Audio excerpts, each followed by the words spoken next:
All right, ladies and gentlemen, welcome back for another round. This is Mr. Doolin, and I thank you so much for tuning in. Today, what we're going to take a look at are calculations involving these measurements that we've been making either in our practice or in our labs, right? And the big question for today is how do we maintain our confidence in the values we've measured during our calculations, right? Because we can't increase our confidence in a measurement just by, or I guess after we make it. And so remember all this confidence, right? When we had a piece of equipment that we were reading from, we would check the increments. And then the increments would actually tell us the precision of that piece of equipment. And the precision was really about what decimal place or what digit we could record and measure values to with confidence, right? And then what we wrote down, right, those digits into that decimal place that we wrote down, we actually have started calling those values significant figures, right? Because they're significant in the fact that we have confidence in them based on the precision of the equipment that was determined by the increments that we read off of the equipment. And so right off the bat, I want to go ahead and just give you an overarching theme for today as well, right? Using a measurement that we have low confidence in during a calculation, we can't increase our confidence in that number by combining it with a more confident measurement, right? Something that we had to greater number of decimal places. And an example of this would be that we saw in our lab. Like if I had a mass of 26.88 grams and I had a volume of 31.0 milliliters, right? We can definitely see 26.88 is a more precise number. I've recorded with confidence that value to the hundredths position. Now the volume reading here actually only goes to the tenths position. So when I put this in a calculator, this is the number that I get out. And so the question becomes, how many of those decimal places do I get to keep, right? Because we had precisions of the hundredths and we had precisions of the tenths. And the question that we're going to ask today is, where does our confidence lie in this answer, right? How do we convert the confidence we had in these measurements into the confidence of a reported value? And by the way, this would be a density because we're doing mass divided by volume. And so our general rule of thumb that we're going to follow today is that our confidence in a measurement can only stay the same or decrease when combining with other measured values. And so, for example, the precision of this volume measurement we cannot increase our confidence into that hundredths level position by combining it with something that has confidence in our hundredths level position, right? So the least precise number can't become more precise during this calculation, right? By our rule of thumb, the only number that can change in confidence here would actually be the 26.88, right? Or both of them technically could decrease down in confidence. So the good news I have for you here is that we don't have to kind of willy-nilly and go about this, right? We actually have rules that we're going to use and that I'm going to give you here in just a couple of minutes about how do we report our calculated answers with the proper number of significant figures so we maintain the precision and confidence of all the equipment that we used in the gathering of the measurement. And one thing I want to tell you before we move on, just be open-minded with what you're about to hear, right? Because up to now, most people have really, mainly in math classes, all you were given is numbers on a page, and you were trying to do something with them, and then the teachers told you how many decimal places to report, right? But you probably didn't know why you were reporting that number of decimal places, or the teacher was just making something up for you, right? And that's not an issue, because in math, they're not trying to teach you how to deal with measurements. They're just trying to teach you how to do the math, do the arithmetic with the numbers themselves. And so they exclude that part of it. But really, math only exists so we can describe and quantify the world around us, right? It exists so we can communicate with each other those quantities. And so when we get to science and we're trying to report or record some value that we've determined and it's included with measurements, then we have to maintain this level of confidence and actually use some rules to report those numbers. All right, so now checking in before we go on, ladies and gents, go ahead and pause the video, see if you can answer these questions. And if you can't, these are some things that we want to bring up in class and have a conversation with each other so that you make sure that you have this understanding before we go on. So now we're going to go on and we're going to learn how to count significant figures, right? So that we can actually look at a measurement and see where the confidence lies and where it kind of terminates. The first rule is that all non-zero numbers that are in a measurement are significant, right? Which means that if we're looking at a number, like say for example, the number 5 or the number 17 or 21 or 3,758, right?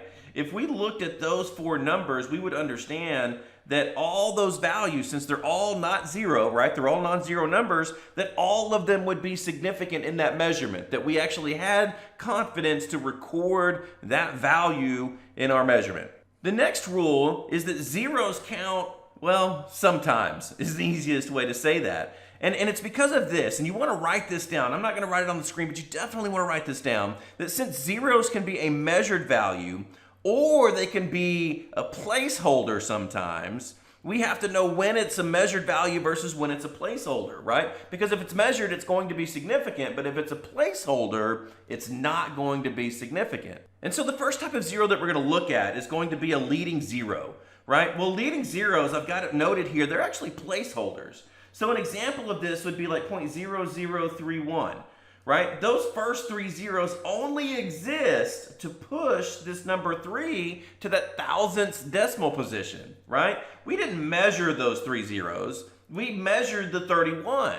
But the zeros, the three zeros here at the beginning, they had to exist to push it to the proper decimal place. Another example of that would be like 0.1. This leading zero here, right, the zero in the beginning, it only exists so that that 0.1 can, the one itself can be in the 10th decimal position. So it's a placeholder. And we see that example again in 0.02, right? The first two zeros, those leading zeros, only exist to push that measured value number 2 into the hundredths position. And so if it's a leading zero, leading zeros are never significant. The next type of zero that we're going to look at is called a middle zero. And middle zeros, those are actually recorded, right? So if I had a measurement that was, say, 505, right? I had to measure this middle zero here to get to that ones position. I had to know it was existent with confidence, say that I wasn't to 10 yet, right? I wasn't to 510 yet. And so I knew that that zero was a measured value. Another one is like 3001, right? Again, the two middle zeros, right? And these middle zeros exist. They'll be sandwiched between those non-zero numbers. So those were measured values because I'm telling you, I haven't gotten to 3010 or 3100 yet, right? That those were zeros and measured to be zero. And so the cool thing with middle zeros is that middle zeros always count, right? So middle zeros are always significant. And so the last zero that we're going to look at are trailing zeros. And this is one that's a little bit more complicated, right? Because it can be both. It can be a measured value or it can be a placeholder.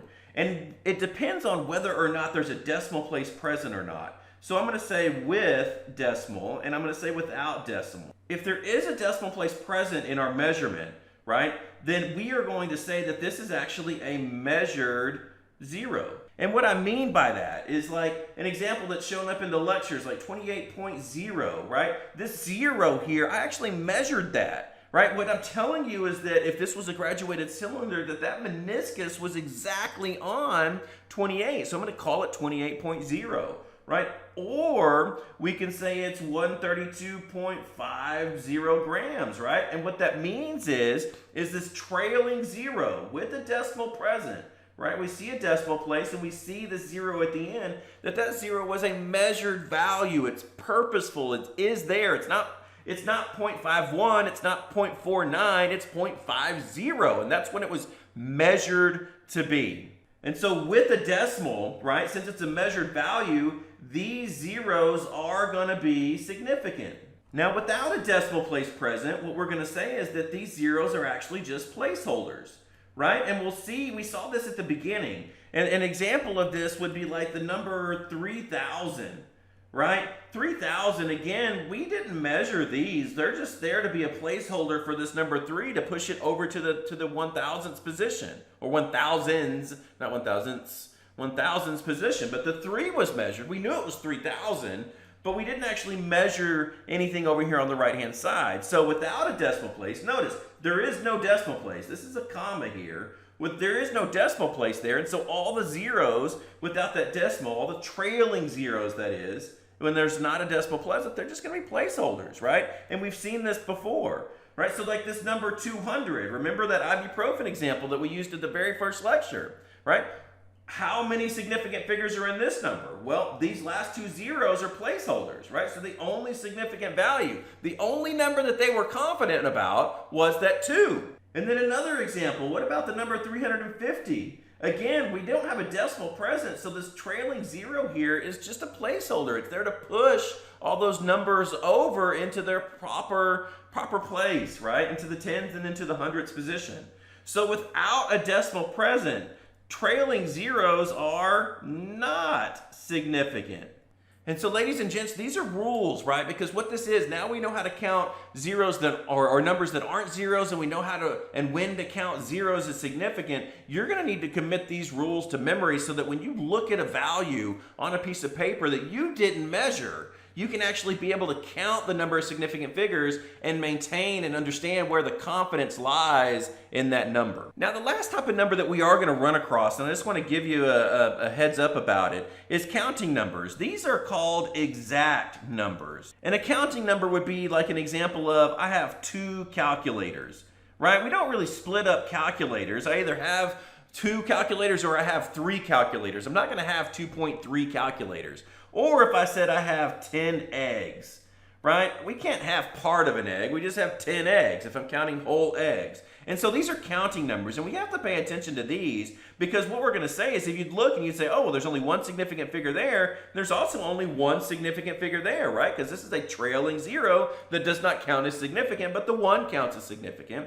But that would be not the case, right? Because we were very confident that there were only 10 eggs. We counted them. And so counting numbers, what we say, these are infinitely significant because there's really no way to be more confident in that number 2 for calculators. You got 2 calculators. You are supremely confident you have 2 calculators sitting in front of you, right? So counting numbers, these are going to be a little bit, or take a little bit more practice on your part to spot because you really have to pay attention to what we're actually measuring and what we're counting. And do those things exist in whole values or can we break them down? Now, the heads up on this, most of the time we're going to run across these in our conversion factors and we'll run across them in constants. And so I'll point them out while we're going along about which ones are counting numbers or which ones. I'll probably refer to them as exact numbers moving forward rather than counting numbers because I don't want you to get confused with, I know in algebra and the number system there is a group of numbers that are called counting numbers. So we'll probably call them exact numbers here moving forward. All right, so ladies and gents, now that we know how to count significant figures, I just want to go ahead and check in before we go on because our next step is to actually how to do the math. Like, what are the rules for doing the math once we know how many significant figures are in a number, right? And so the checking in here, see if you can do these. And these 5 questions here, go ahead and pause the video, or I'm sorry, these 2 questions and then these 5 numbers at the bottom. Pause the video and then I'll come on and I'll actually tell you what those numbers and what the significant figures are on those numbers. So the first one, this one's actually going to have 3 significant figures. Right? Because we have 2 types of zeros, right? Remember the 3 and the 1 count definitely. And we have 2 different types of zeros, this middle 0 and this trailing 0. Well, remember middle zeros always count and trailing zeros only count if there's a decimal. Well, there's not a decimal, so it doesn't count. Doesn't mean we get rid of it. It's still 3010 is the number, right? But there's only 3 significant figures in that value. The next one is 456. All of these are non-zero numbers, so there's also 3 significant figures in that value. We can move over to the 15.650. I see a 0 here, right? Because you have to kind of get used to this. When there's not zeros, if it's a non-zero number, you're going to count it as significant. So I'm automatically counting 1, 2, 3, 4 here, and then I have to determine, am I going to count that 0 or not? Well, it's a trailing 0, right? Because it's at the end, and there's a decimal present, so I am going to count it, and so I'm going to say there's actually 5 significant figures in that value. Our next one, which is 0.46020, right? Again, the 4, 6, and the 2 count, so I know I have at least 3 sig figs, but I have these 3 different kinds of zeros here. I've got a leading 0, right, which remember, that never counts. I've got a middle 0, which means that always counts. And then my trailing 0 here, I just check to see there is a decimal place, and so I'm also going to count that. And so 0.46020, there is actually 5 significant figures in that value. And then the last one over here, 0.0002, we look and I've got all these zeros up front and the number 2, I know that one counts, right? And then these are leading zeros. And remember, leading zeros under no circumstances, whether or not there was a decimal, the leading zeros would never count, and so there's actually only one significant figure in that value. All right, so now, ladies and gents, we're gonna wrap up, right, with just doing mathy stuff and maintaining that confidence in our numbers. And there's really two sets of operations that we're going to take care of here. The first one is adding and subtracting, right? And remember with PEMDAS, the adding and subtracting are all on the same level of order of things we do, the functions, right? And so is multiply and divide. They're on the same level. So each of these sets has their own rules. For adding and subtracting, we're just going to keep the fewest places after the decimal, right? Go ahead and put the L over there. And what I mean by this is if I'm going to go like 28.9 minus 3.65. We'll do that. We'll make this kind of difficult. We know that this is going to be 0.25 here, and then what? This would be 25.25, which is what the answer would be. And so the question is, do we keep everything here? Well, it says we keep the fewest places after the decimal, and when I look at my problem, I see that this one only had one place after the decimal, but this one had two. So what that means is that I only keep one place after the decimal. So I'm going to stop right there, and what I'll do is I'll now round this, and it'll become 25.3, and that would be the reported value, the one that I could have confidence in, because this has to go away because it exists in a position of more confidence than the other measurement. Right? And the other example that I'll do with you here, because this is going to be, I think, something you'll catch on after you do lots of practice with it, is we'll say 15.825 minus 1, right? Make it easy for myself here. And we understand that immediately this is going to be 14.82825, right? And we're going to assume that this was not a counting number, that it was a measured value, it's just 1, right? And so when we look at this, my question is well, which one has fewest decimals? Well, this one doesn't have any decimals at all. Right? And this one has 3 places after the decimal, so guess what? We're not going to be able to keep any places after the decimal, so all that goes away, right? And then I round my value because this is where I want to stop, and the answer becomes 15. And that's weird, right? And so now you start to understand with significant figures, and even going back to that ibuprofen, I know I keep dragging that up, but why I'm so nervous when I see a number like 200. Right? Because that can be, lots of things can round to 200, and I'm not really sure how many milligrams of ibuprofen are in that tablet. So with adding and subtracting, ladies and gents, just remember, we're always going to look at the numbers that we're adding and subtracting. Whichever one has the fewest places after the decimal, that determines the number of decimal places or the decimal place that we're going to stop our reported value in, and then we'll round it if we need to.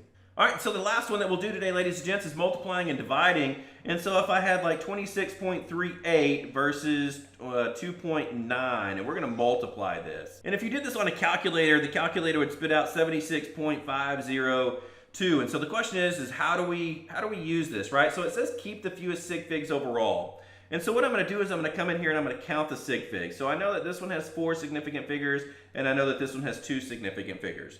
Well, 2 significant figures is definitely less than 4, and so what I'm going to do is I'm going to have to keep 2 significant figures only. Well, where's the second significant figure? And I go first significant figure, second significant figure. So this is the decimal place or the position that I'm going to stop. And so I'll look over here, the 5 tells me I have to round, and I would round this value to 77, and that's what I would have to report. Right? Because that number is only 2 significant figures, and that's what we needed based on the values that we were given. So our next example here, let's do something like 15.45 times 9.62. And we would end up with 148.629, right? That's what the calculator would spit out. And so now again, let's go through this and check. Right here I've got 4 significant figures. Right here I've got 3 significant figures, and so I need to keep 3 significant figures, right? So I go and count. There's the first one, second one, and third one. So this is where I'm stopping. And again, I would look over and I would know I'd have to round it. So this would be 149 is what I would have to report there, because that's 3 significant figures, and that's all I could keep based on this rule here of keeping the fewest significant figures overall. And so that's it, ladies and gents. I know we have other types of operations. We'll cover those other types of operations and how to treat the significant figures and round everything at the end. Things like logarithms and exponents and scientific notation. We'll catch those on down the road whenever those become relevant to us inside the class. And if you have any questions, make sure you get those written down and make sure you get your answers to those questions. Other than that, I'll see you in class.